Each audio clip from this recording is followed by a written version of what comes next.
A little slow today.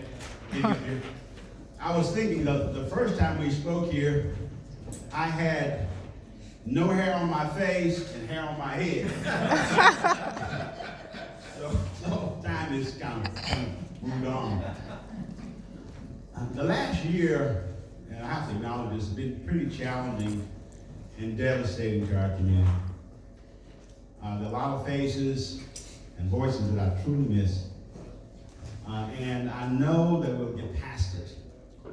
And the expression, it takes a village to raise a child.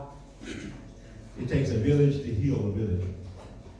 Now I mention that because several years back, and my wife doesn't know this, so when I say this, she says, oh, what? But it'll surprise her a little bit. Several years back, I suffered an injury on top of an injury that was so devastating, I didn't think I would get off the floor, ever walk again. And for 3 years, I limped and just prayed that I would just not fall down. I recovered. She did not know the severity of the injury, and I didn't tell her. Aww. And I mention that because I probably could have used some help to recover from that injury, but I never asked for it and never sought it. But it would have probably moved a lot faster if I had, I guess, some hand holding, so to speak, to move beyond it. When I finally did get to a point where I could share some of what had happened, the healing process sped up. And I think the same thing with our city. Whatever we're feeling, whatever grief we're going through, we need to share it. We need to talk about it. We need to let people know how we feel. Because we've lost a lot of wonderful people in this city. And truly we miss them. Over the past 20-something years, over 80 times, people have asked Sharon to move the festival to another city. And she never has. And the reason specifically for that is because of the very first question one of the filmmakers asked when they came here for the first festival in Muskogee. And they said, why are you guys doing a festival in Muskogee, Oklahoma? And my wife said, the people. This is the friendliest place you'll ever go to.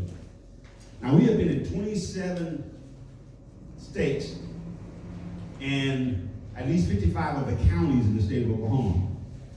And I have yet to find a place more friendly than Muskogee. I just haven't. And I don't care what the size was, whether it's 1,000 people or 100,000 or 700,000. We just haven't found that place.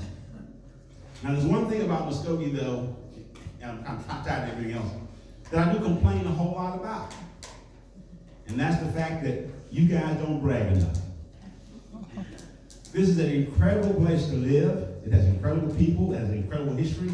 You have a lot of really famous people that were born in this city who went on to do some incredible stuff. We're the only city in the nation that can say both Carrie Underwood and Patty Page were born here. But most of our people don't know about that. Most of our kids don't know about it. We just have to brag a whole lot more. This man was born here, McShann. The impact he had on the music industry, it's just phenomenal. And so when we talk about this city, we can't let the negative people make the conversation. I found that over the years, I've gotten to know a number of you, and I know who to ask for certain things.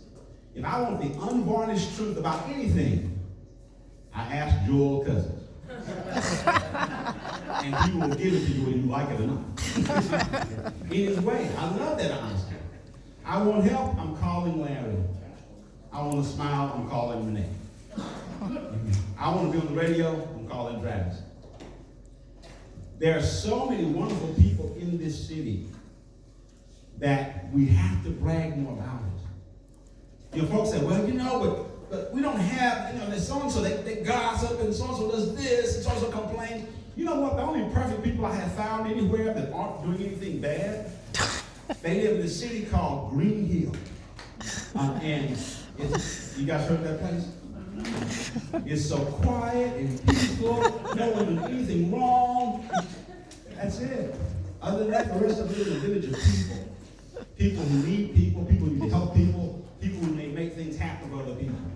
But But right now, us older folks, we've got to think about the legacy we need to leave the next generation of people that don't know how great this city is and how much greater it can be. Only if we start bragging. And we have to brag. I drive through cities all the time, and there's a sign that says, home of so-and-so Biffle, or home of blah, blah, blah, home of... How many signs say home of somebody in Muskogee? How many signs do we have? How many famous people are from this city? Lots. You know, we could literally have a sign that has 50 names on it. That big of a national and international impact. And we need to make that happen. Now, I say that from this perspective. When people come to Muskogee, we have people come from almost 100 countries. And at least 500 cities to Muskogee, attending a film festival. Now, I can't brag about that because I didn't do it. Sharon did that. You know, I'm just kind of, I do what she say do. It's like, yes, my master. That's it. She's made that happen. But when those people get here to this city, they're amazed too about the privileges. They're amazed about the history. They're amazed that we were the epicenter of the Wild West. And within 50 miles of this city, more U.S. deputy marshals died doing that than any place in the entire nation in the Old West. They're shocked to hear that. The fact that some of the most famous outlaws passed in and out of the city, that we're the only place in the nation where Charles Lindbergh landed, where Amelia Earhart landed, where Will Rogers landed, what was Will Rogers' best friend's name? Wiley Post. Wiley Post landed. The only city. One of the first barnstorming cities in the entire nation. We have an incredible history that our kids need to know about. We have an incredible opportunity to give that history to them in a much larger way than we ever have before, and we should. But we have the ability to export that history and export all of that around the world. So when people show up, that's what we brag about. We start telling about, well, you know what? In this small town, we got these 5 museums, about 15,000 square feet of stuff. And you go over here, you're going to learn this. You talk to that person, you're going to learn that. You're going to learn all of this history and why at one time Muskogee, Oklahoma was named the American Indian capital of the world.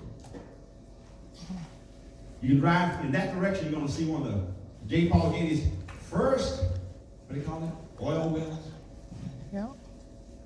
You're going to see where some of the most famous marshals worked, lived, and walked. You're going to see some amazing things. So I implore you, brag about Muskogee. Don't let the people who say, well, there's nothing to do here. There's always something to do. It's kind of exhausting because there's so much to do.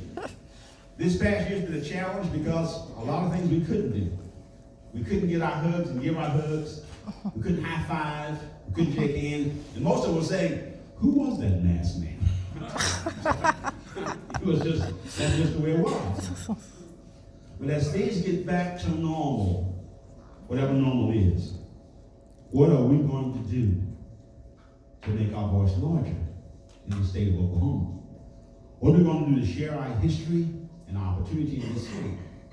What are we going to do to make Muskogee the best place to live in the entire nation? And why not? We cannot say that we're going to have a used car city. We're going to have a city that it's like, what's the expression? Almost as good enough. We've got to say, how can we be the best? And what does it take to make that happen? We have so much to offer as a city, and so much to offer to each other as friends and as family and as neighbors, that we must make it inherent on ourselves to give them a legacy larger than the one that we hear people talking about. This is a great place to be, folks. It's a great place to live. I tell the story, it's a true story, where I met a Grand Dragon from the Ku Klux Klan here. And so, as we were talking, I said, well, what do you do? He said, well, I'm the Grand Dragon of the Ku Klux Klan, and I just was and so obviously he's pretty friendly about himself. So, well, how do you get a job like that? He knew exactly what to say, but he did find the answer. So, you know, my dad, you know, something. And so we talked about 45 minutes. But that's the kind of place it is, where you can meet people, shake hands, people that you don't know, whose backgrounds are different. You don't care whether they voted for Trump or for whoever, or the other, Joe Biden, whoever. You still can shake their hands. That you're not concerned about what happens on a national level, because you know the most important thing is what happens Right here. here.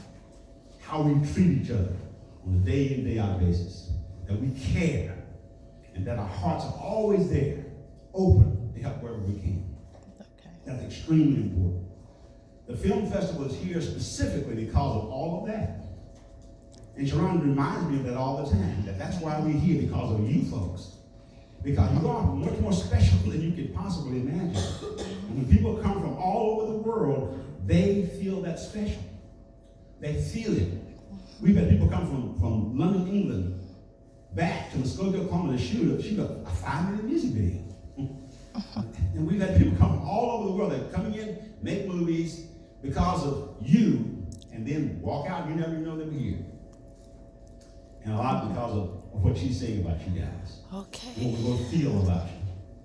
So I am deeply grateful that you invited me back to talk, even though I will only have hair, at least up there.